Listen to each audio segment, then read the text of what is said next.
from a former United States Senator. Let me see if I understand your position.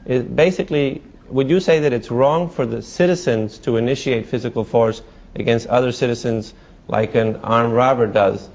Unless we permit but that it's okay by law. It's okay for the government to do so.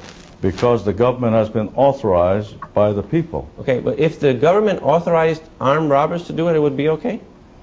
If the government is that foolish to do so, I don't know what kind of country that would be, but that's legal, and if it's constitutional, so be it. Okay, so you think that it's wrong for a citizen, an individual citizen, to initiate force against others to deprive them of their property, but it's okay for the government to do it if the majority has elected that government to do it? It is okay if the government is authorized to do so. The government is authorized to levy taxes, and the authorization comes from the people. Do the individual citizens have the right to initiate physical force against other citizens that have not initiated or threatened to initiate force against anybody and haven't violated anybody's property rights? They cannot do that because they are not authorized to do so under the law.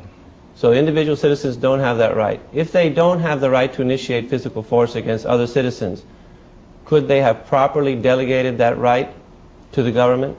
Oh yes, they do so right now. Can you properly delegate a right that you do not have?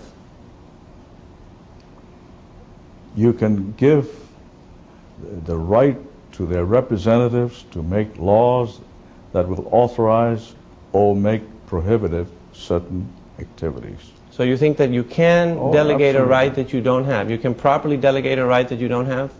You cannot tax your neighbor, but you can authorize me as your senator to vote for a program that will tax your neighbor. Okay, so if you say that a person can properly delegate a right that they do not have, is that correct?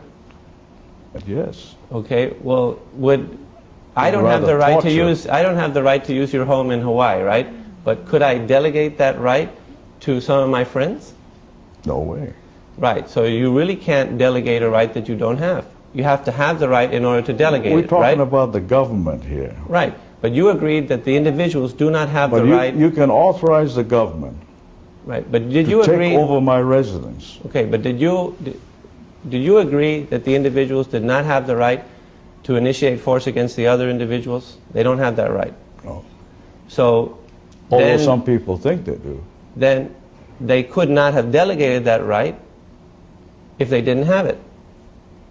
They would delegate authority to us, their representatives, to make laws in their best interest. So even if they don't have the right, they can delegate it to somebody else. To make laws that might Right. do that. So then you think that you can actually delegate a right that you do not have. The individuals do not have the right to initiate force against others. I would suppose. As individuals. Well, if they get together, then all of a sudden they have the right? If they authorize the government to do so, yes. Well, if If nobody... they authorize the government to enter into a war and kill people, that's all right. It seems like there's a contradiction there as far as if you say that all legitimate governmental powers derive from the people. You agree that the individual citizens do not have the right to initiate force against other citizens, then it would seem clear that they cannot delegate that right to the government. Why don't we government. just leave it this way? We disagree. Why don't